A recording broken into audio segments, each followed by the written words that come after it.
La lutte contre la balkanisation de la RDC fait également débat ici au pays. Deli Sesanga s'insurge contre une certaine frange de l'opinion qui a pris l'initiative de parler déjà d'une table ronde pour résoudre ce problème. Le président national du parti en vol n'adhère nullement à cette démarche qui trahirait les respects des principes internationaux auxquels la République démocratique du Congo a déjà souscrit, parmi lesquels le respect de l'intangibilité des frontières nationales. On l'écoute. Comment donc peut-on prétendre défendre l'intégrité et l'indépendance nationale et en appeler à la convocation d'un forum sur la balkanisation qui serait l'occasion au larron de donner une forme préliminaire à une telle revendication territoriale?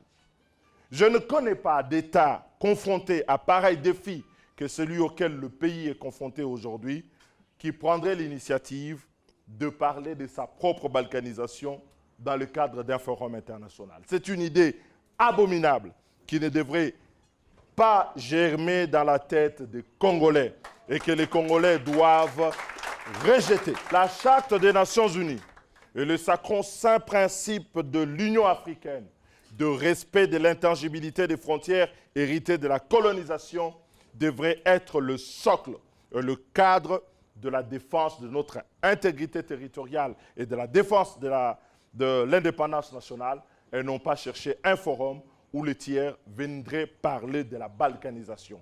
À quelle conférence avons-nous participé, nous, pour parler de la balkanisation d'un autre pays?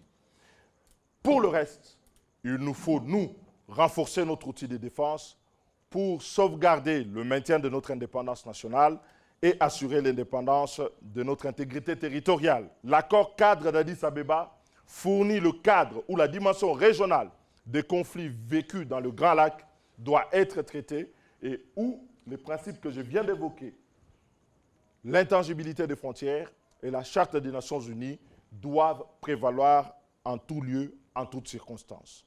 Il faut donc cesser de surfer sur la peur et les angoisses de notre peuple pour avancer, parfois malgré soi, les agendas qui nuisent fondamentalement aux intérêts nationaux. Qu'est-ce que donc nous voulons démontrer en disant qu'il faut une nouvelle guerre?